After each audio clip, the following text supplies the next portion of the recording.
ఆ కొండలో బతికే ఎదవలకి వాడికి పోయిందేంలే. ఈ కొండ కాకపోతే ఆ కొండ గొట్టచాటును బతుకుతాడు అంతే కదా, వాడికి ఏం పోలా. కానీ ఇలా రోజు ఆయుధాలు వేసి సర్వనాశనం అయిపోయింది రష్యా ఆర్థికంగా.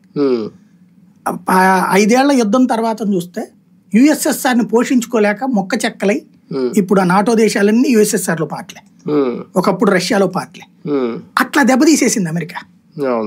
అలాగా ఇప్పుడు చైనాని దెబ్బతీయడం కోసం ప్రయత్నం ఓ రకంగా చెప్పాలంటే.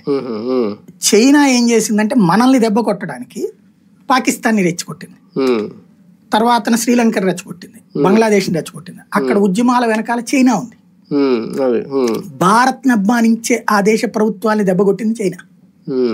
కొట్టి చైనా అనుకూలుని పెట్టుకుంది.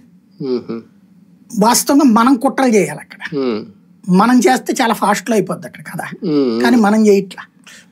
అమెరికా చేస్తుంది. ఇప్పుడు అమెరికా పెట్టిన యోనస్ అక్కడ బంగ్లాదేశ్లో మనం పెట్టలే, మన మీద ఎడుతూనే ఉంటారు ఇప్పటికీ.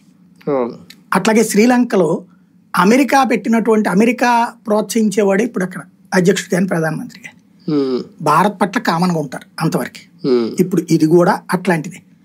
ఇప్పుడు అమెరికా ఇప్పుడు దాకా ఉన్న ఓలీ శర్మ చైనా చెప్పు చేతలో ఉండే మనిషి, ఇప్పుడు వీళ్ళ మనిషి వస్తాడు, అమెరికా చెప్పు చేతల్లో ఉండే మనిషి వస్తారు అంతే. కాకపోతే ప్రజల మీద ప్రజల్ని కంట్రోల్ చేయాలి అనే దాన్ని అయితే మాత్రం యాక్సెప్ట్ చేయలేకపోతున్నారు నేపాల్లో. దానికి నిదర్శనం అదే. అట్టేముండదండి, ప్రజల్ని చైనా ఉన్నా ఎవరున్నా